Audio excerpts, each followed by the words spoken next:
The world changes at 6:17 a.m. It does not announce itself with fire.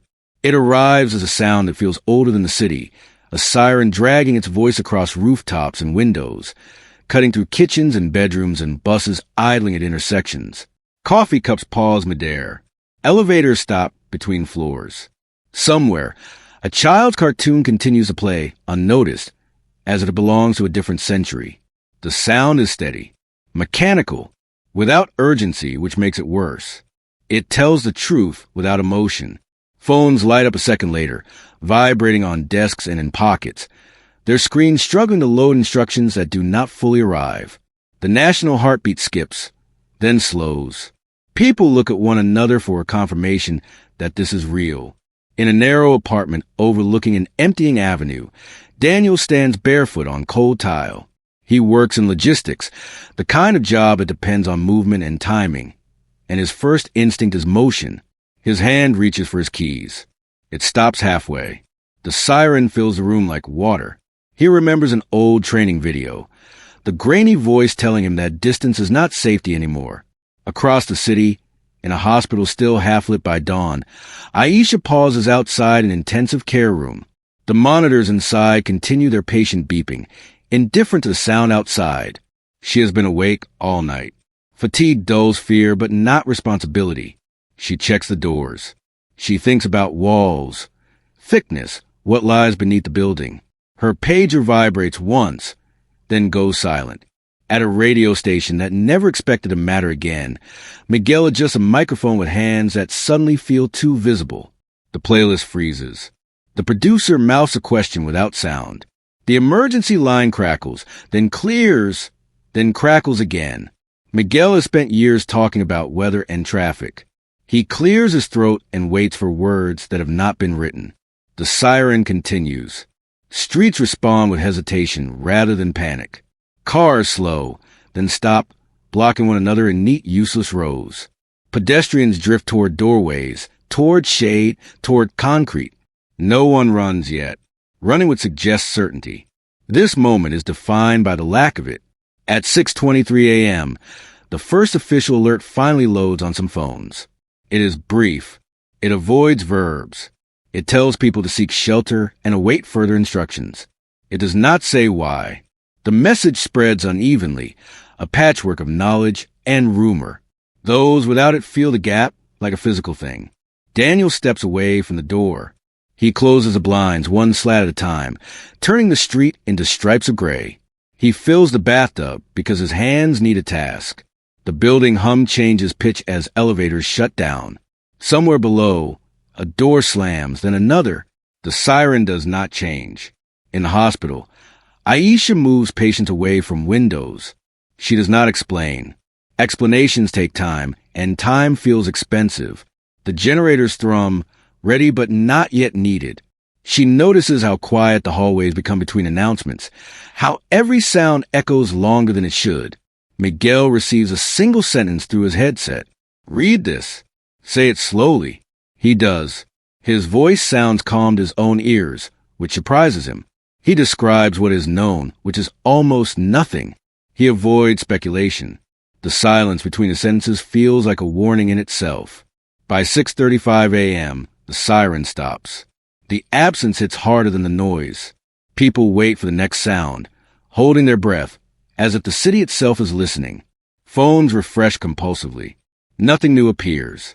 The air feels heavier, as though it has learned something and is deciding whether to share it. Daniel sits on the floor, back against the bathtub, keys still in his hand. He thinks about highways he can picture but cannot reach. He imagines open space as safety, then lets the thought go. Aisha stands by a windowless stairwell, counting steps without moving. Miguel stares at a red light that tells him he is live, even though he has nothing left to say. Outside, the morning continues in fragments. A bus remains stopped at a green light.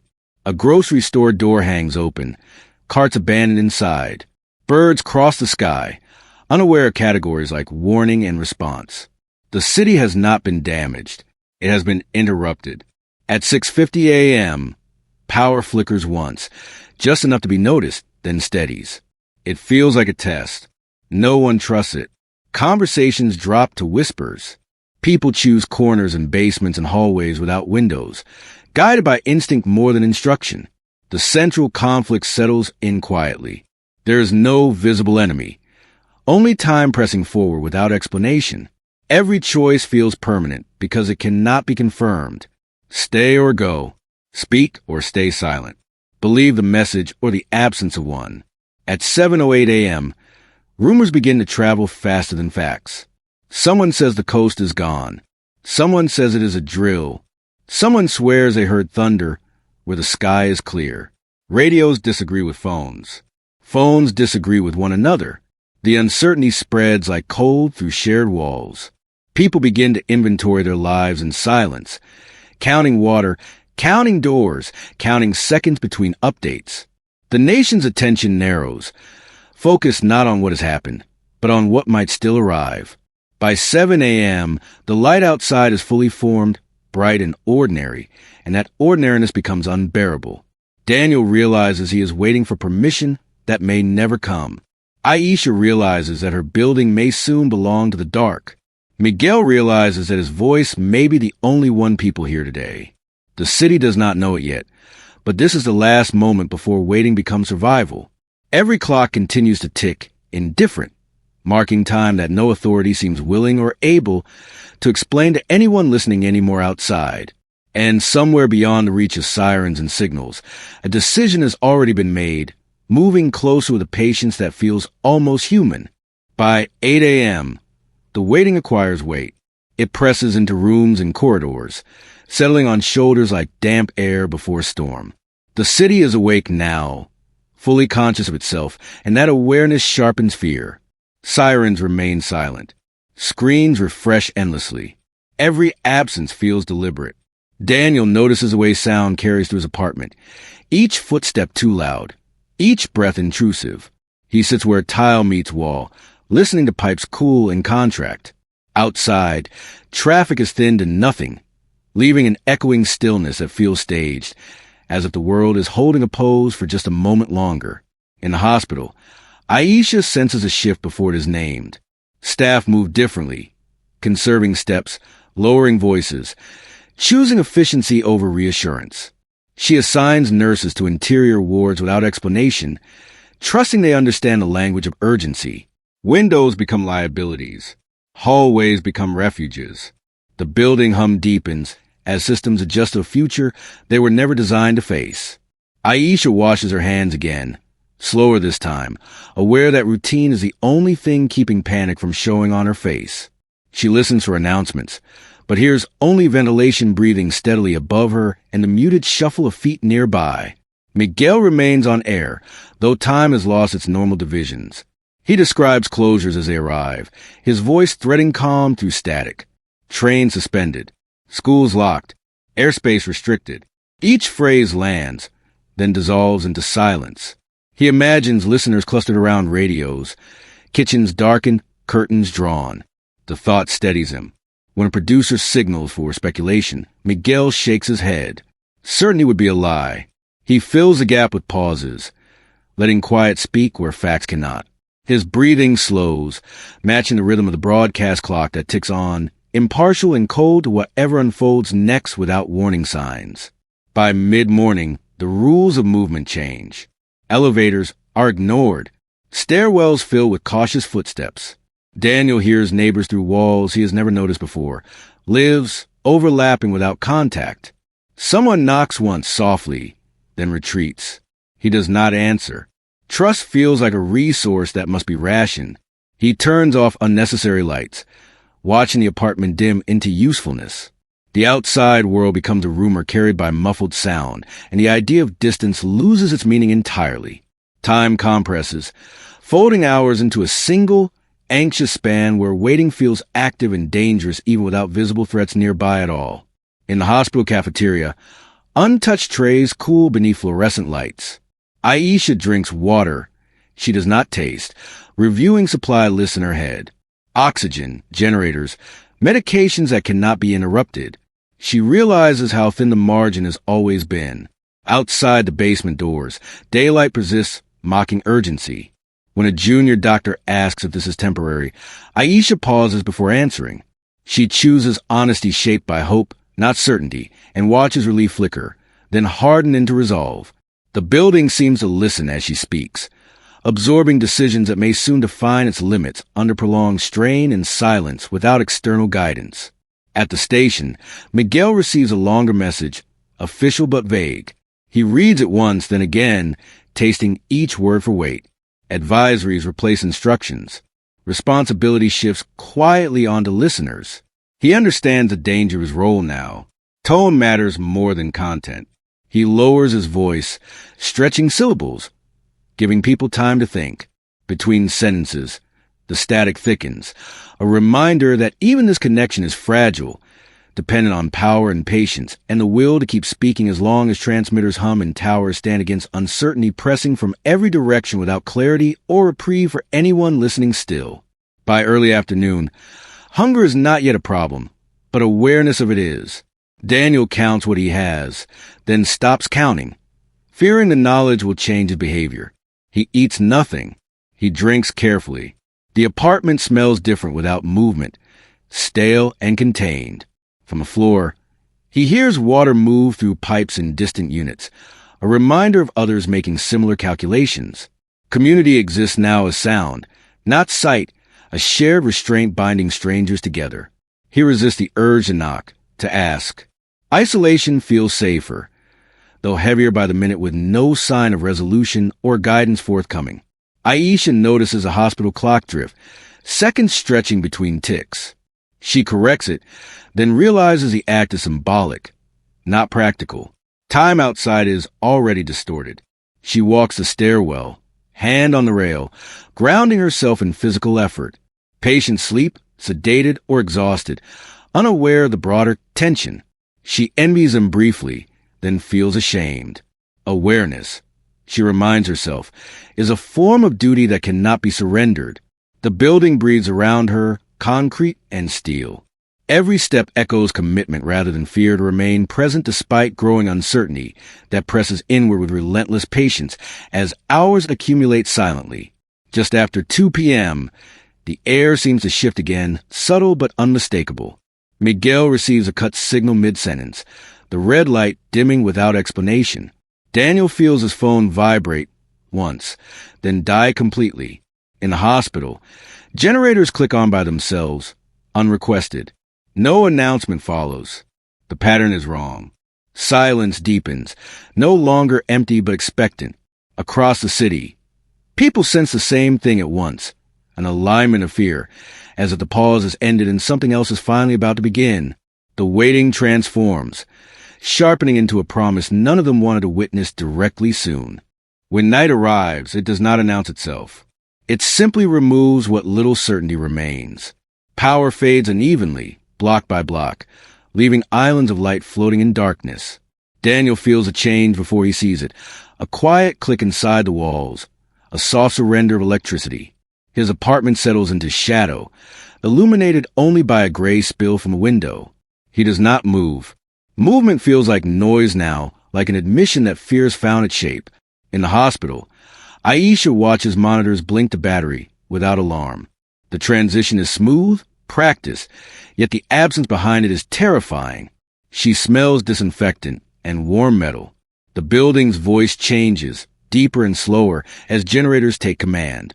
She thinks of time measured in fuel instead of minutes, of care rationed by physics rather than intention. Around her, staff exchange looks that say everything words would waste. Miguel sits in a studio that has gone almost completely dark. The transmitter still hums, but the room feels hollow, like a shell left behind after something living has moved on. Emergency lights paint the walls red, turning familiar surfaces into warnings. He speaks again, unsure if anyone can hear him, describing the dark as it spreads. His voice feels fragile, but it is the only thread he has left to offer a listening world. Outside, the city erases itself. Traffic signals die. Storefronts vanish. Windows become mirrors reflecting nothing. The sky holds a thin wash of stars normally drowned by glow. People stand in doorways and stairwells, counting breaths, listening to a silence that presses inward. No explosion comes. The absence becomes the event, filling space more completely than sound ever could. Hours stretch. Daniel sits with his back against concrete, knees drawn close, conserving warmth. He thinks about neighbors he has never met, now closer than ever through shared walls and shared fear. Every sound feels amplified. Water settling, pipes ticking, distant footsteps that stop abruptly. He imagines a city as a single organism, curled inward, protecting its core from a threat it cannot see or name. In the hospital basement, Aisha oversees a quiet migration. Patients move deeper, beds rolling softly, wheels wrapped to mute sound. She speaks in low tones, offering instructions without comfort. Comfort suggests an ending. She cannot offer that. The lights overhead flicker, then steady, fragile as breath. She notices her hands trembling and folds them together until they stop, anchoring herself to control she barely feels. Miguel continues until static overtakes him. The signal weakens and fractures, then disappears entirely. He lowers the microphone and sits back, suddenly alone. Without the broadcast, time collapses. He becomes just another person in the dark, listening to the building cool. He wonders how many voices have just vanished at once, how many truths have gone unheard. Near midnight, the cold deepens. Daniel wraps himself in a blanket, the fabric rough against his skin. He checks his phone out of habit, though he knows it is dead. The gesture comforts him briefly, a relic of connection. Outside, a dog barks once, then goes silent. The city feels suspended between breaths, waiting for permission that never arrives, held in a long pause that refuses release. In the hospital, Aisha steps outside onto a service stairwell. The night air is sharp, metallic. She looks up and sees the sky, clearly for the first time in years. The beauty feels cruel. She thinks about what survives when systems fail. Not machines, but choices. She returns inside before the thought can finish, unwilling to let her replace vigilance. Dawn arrives quietly, a pale line along the horizon. Daniel notices the light before he realizes he has slept. It seeps into the room, revealing dust and stillness. The world appears intact, unchanged, and that unsettles him more than destruction would have. He stands slowly, listening for sounds that do not return, searching for proof that morning still means safety. At the hospital, morning routines resume in altered form. There is no announcement, no reassurance, just continuation. Aisha drinks cold coffee and watches the sun climb through a narrow window, illuminating concrete and resolve. She feels the weight of responsibility settle permanently, heavier now because it has no end point. Miguel emerges from the station into a city that looks familiar and wrong. The silence persists. No alerts arrive. No answers follow. Somewhere beyond sight, forces continue to move, indifferent to witnesses, guided by decisions already made and set in motion. The sirens do not return. Instead, the quiet hardens into something enduring. The conflict shifts from survival of the moment to survival of the unknown. And as the morning grows brighter, each of them understands the same truth at once. Whatever decision was made is still unfolding, and the world has not finished changing yet. By the second morning, normality attempts a quiet return, and that attempt feels more threatening than the darkness before it. Light fills streets that no longer trust it. Daniel opens his blind to fraction and sees people moving with rehearsed calm, as if the city has agreed to pretend nothing irreversible has happened. The performance unsettles him. He stays inside, listening to footsteps pass without voices, counting how many hesitate before crossing open space. In the hospital, Aisha notices a similar performance. Staff arrive early, uniforms neat, faces composed. They speak of shifts in charts while avoiding larger questions. The generators continue their low growl, a reminder that stability is temporary. She senses exhaustion setting into bones and decisions alike. Fatigue sharpens tempers, dulls empathy, and she works to keep both from spilling over. Control now depends on discipline, not hope. Miguel returns to the station and finds it partially alive. One transmitter hums weakly, fed by a backup line no one remembers installing. He sits at the console, uncertain whether speaking matters anymore. When he tests the microphone, his voice returns thin but present, echoing in a room like proof of existence. He begins again, not with news, but with observation, naming the morning, the light, the quiet persistence of breath. Outside, stores open cautiously, metal grates lifting just enough to test the air. Shelves remain half empty. Transactions brief and wordless. Daniel watches from his window as a line forms and dissolves without argument. Money changes hands, but trust does not. Every purchase feels provisional, as if tomorrow may cancel today retroactively. At the hospital, Aisha oversees triage that is less about injury than endurance. Headaches, tremors, panic disguised as chest pain.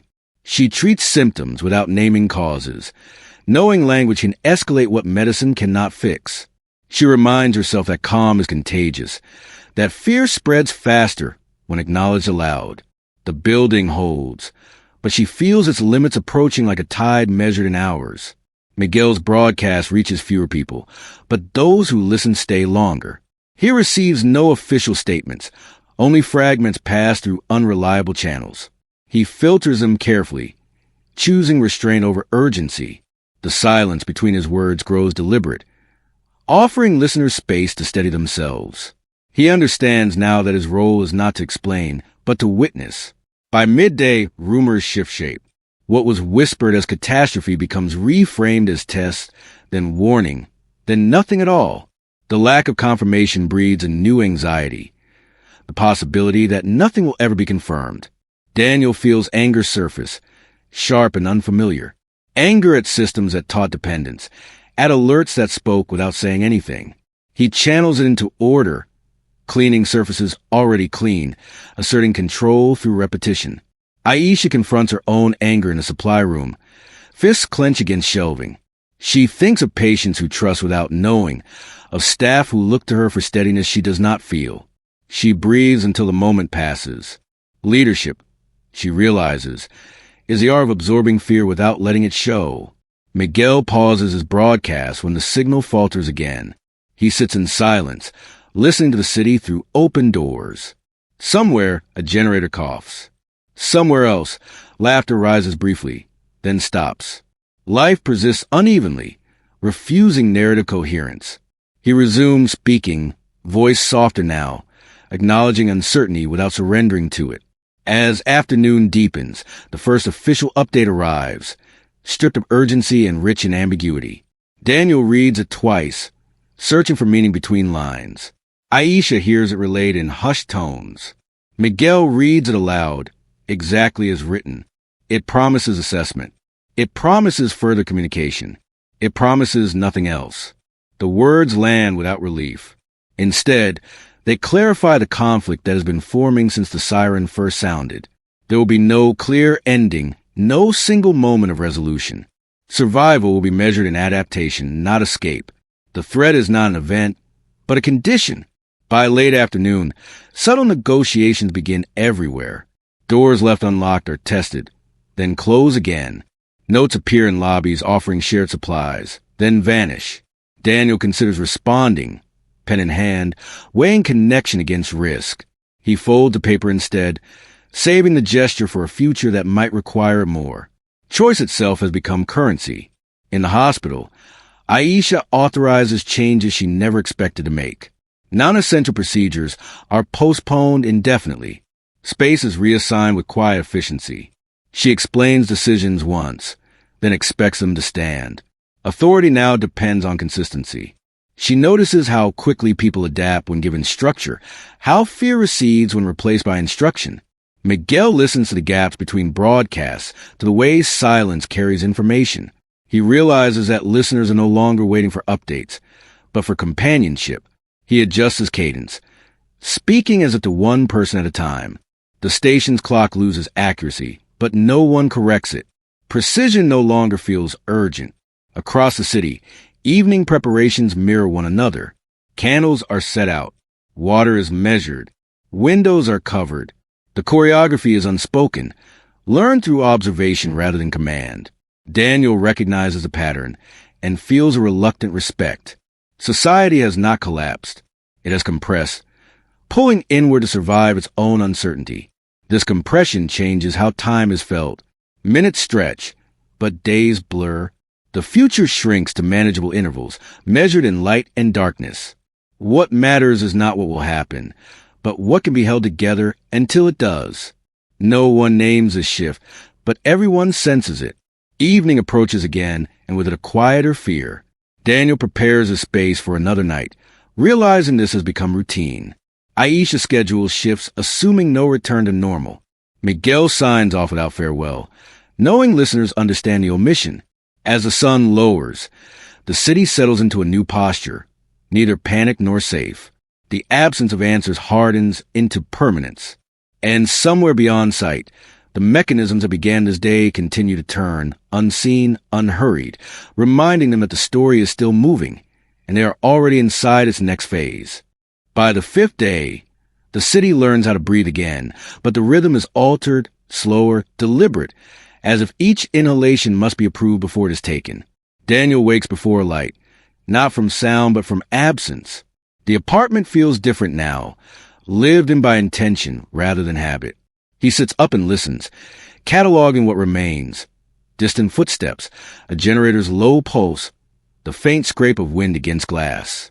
These sounds no longer alarm him. They inform. He moves through his space with practiced care. Water is poured precisely. Food is measured without resentment.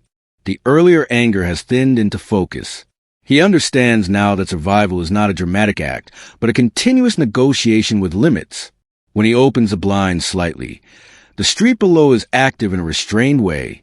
People moving with purpose, avoiding eye contact but not avoiding one another. The city has adopted manners suited to endurance. At the hospital, Aisha begins her shift before it is scheduled, because schedules have become suggestions rather than rules.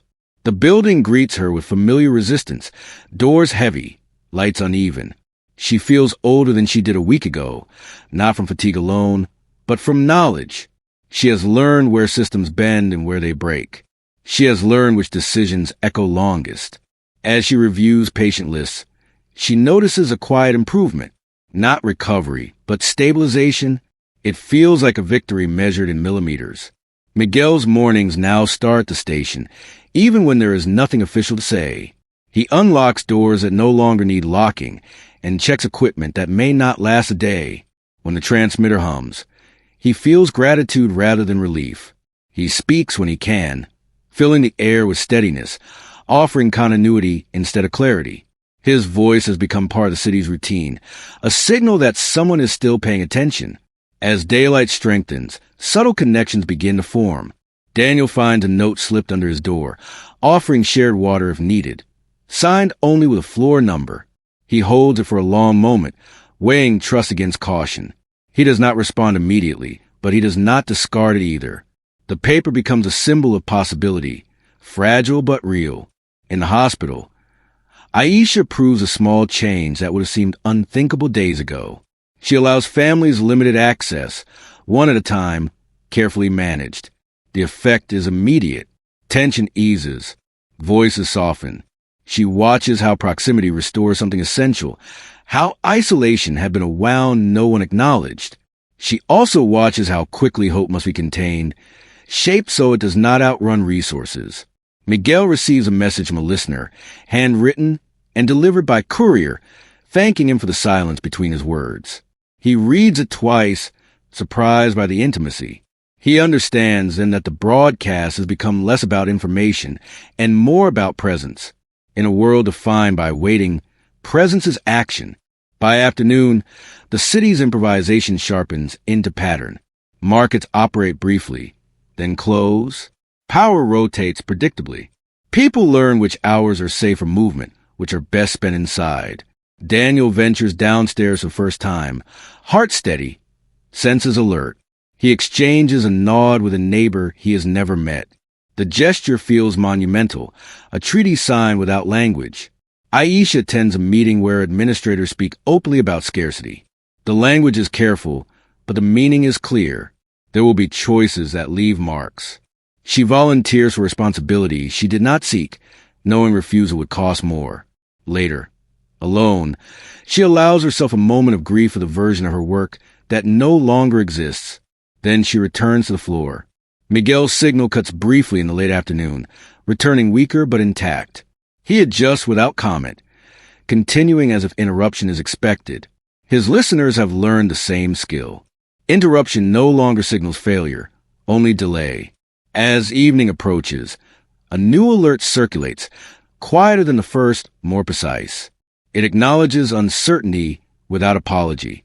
It confirms that the threat has not passed, but it also confirms that survival has been observed. Daniel reads it slowly, feeling neither fear nor relief, but recognition. The message mirrors what he already knows. Aisha hears the alert repeated in the hospital corridors, stripped of urgency, absorbed into routine. She notices how people respond differently now, not freezing, not rushing, but adjusting posture and continuing. Adaptation has replaced reaction. It is not comfort, but it is progress. Miguel reads the alert on air, then adds nothing. He lets the silence that follows do its work. When he signs off, he does so with a promise of return, not because he knows he can, but because continuity itself has become an act of defiance. Night falls again, but it no longer feels like an ending. Daniel lights a candle and eats without rushing. He places a note from his neighbor on the table, finally writing a brief response. He slides it under the door, heart steady. The sound of paper moving feels louder than it should, but it feels right. In the hospital, Aisha watches night staff take positions with competence born of necessity. She feels pride without celebration. The building holds for now. That is enough.